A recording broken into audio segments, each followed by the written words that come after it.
जिस गन्ने से गुड़ इतना काला होता है उसकी चीनी इतनी सफेद कैसे हो गई? केमिकल्स उसमें डाले जाते हैं।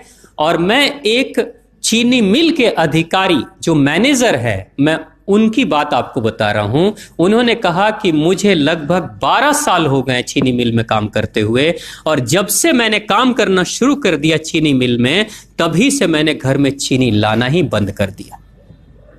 मैं तब से अपने बच्चों को चीनी खिलाता ही नहीं हूं, जबकि नौकरी से सैलरी वहीं से मिलती है, मगर चीनी नहीं। मैंने कहा कि आखिर कौन सी घटना घटी जिसके कारण से आपने ऐसा किया?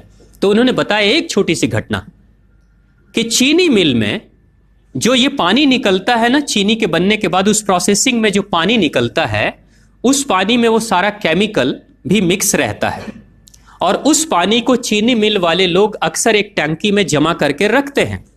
ये सभी चीनी मिल वालों के पास में होता है, आप भी कभी जाएंगे तो आपको भी पता चलेगा।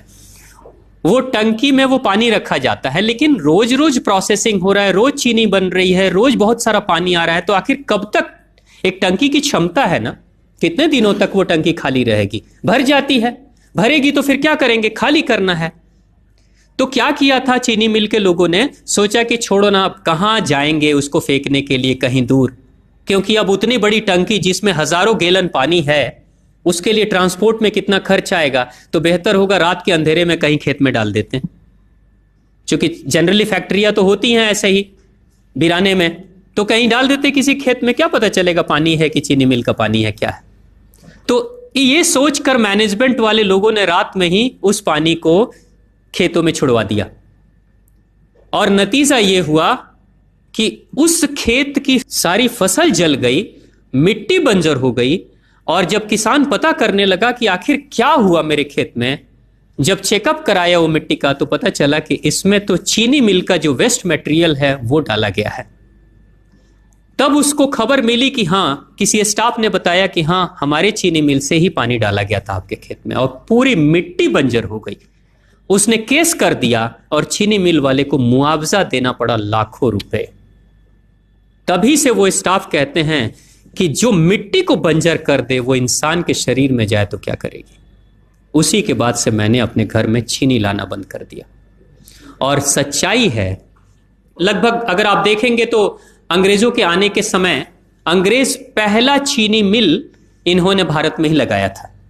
पहला चीनी मिल भारत में ही अंग्रेजों का लगा, और अंग्रेजों ने चीनी की शुरुआत की। भारत के लोग गुड़ खाते थे, चीनी नहीं खाते थे। उन्होंने बहिष्कार किया, बिल्कुल नहीं, लेकिन चीनी और चाय पत्ती दोनों के लिए लोगों को तैयार किया गया था। चाय पिला पिलाकर फ्री में, चीनी के लिए तैयार किया गया और चाय के लिए भी तैयार किया गया। अंग्रेज ने जब से यह शुरू किया है, और पिछले 50 वर्षों से हमारे समाज में चीनी खाने का प्रचलन बहुत तेजी से बढ़ा है, और उसी समय से भारत के लोगों के बच्चों के शरीर में कैल्शियम की कमी होनी शुरू हो गई है।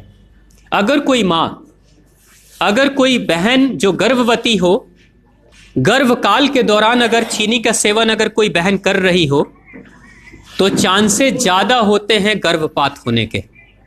कोई मां अगर बच्चे के जन्म से पहले 1 साल पहले से ही चीनी छोड़ दे और सामान्य भोजन करे, अपना ही दूध बच्चे को पिलाए, और कम से कम 5 साल तक बच्चे को चीनी ना खिलाए, खुद को चीनी ना खिलाए, उस बच्चे को कभी भी ऑस्टियोपोरोसिस की समस्या नहीं हो सकती। कैल्शियम की कमी उसके शरीर में कभी नहीं होगी।